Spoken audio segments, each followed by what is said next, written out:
How's it going, everybody? Welcome to day 7 of our 31 days of horror. Today we'll be talking about Boop Hidden. This movie was made in 2015, 2016, somewhere around that, and it was a surprise for me. Jump right into the story. The story of this film is about a family who are hiding from what they call the Breathers. Something happened. I will not give any spoilers away because I thoroughly enjoyed this film. But pretty much it goes throughout a single day that they live through trying to avoid this. It's very Cloverfield Lane, even though I haven't seen it, just based off the trailers of someone living in a bunker and their like basic lives in that. The overall feeling of this, it's very, how do I put this? It's very well scoped out. It's very, the overall, not aura, but the overall setting of this is very well done. Everything's very dark. Everything's very gritty. Light is only seen through basic like lanterns and things like that.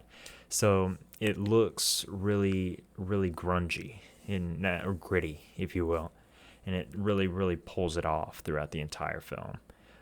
So we'll go ahead and just basically start off the rankings pretty early. I'll keep this relatively short because I don't want to talk about as much of this movie as possible because it was a really fun find.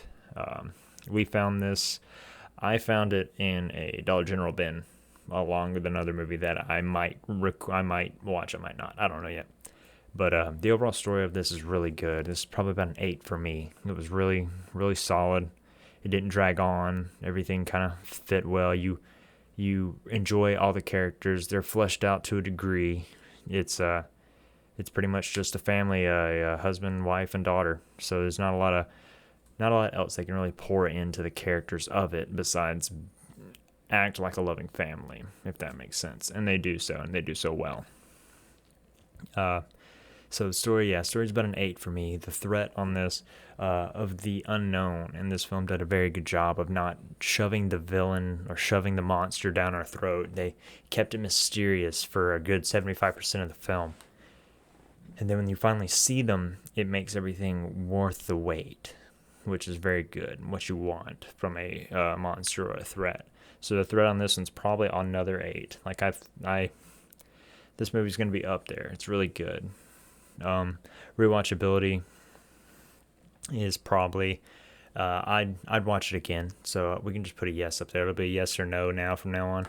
Yes, I'll rewatch it. I'll probably watch it another 1 to 2 times just to see other people's reactions to some of the cool things that they do in this. The scare factor, one negative thing on this, they didn't really go for scares in particular, but more of just an overall feeling of uncomfortability, or just something that you never feel safe. You never feel like this is the appropriate thing. Like, you're always concerned about what reaction will leave with what. So it didn't really go for the scare factor of it, but more of just the story itself gave you that setting of unknowing and survival.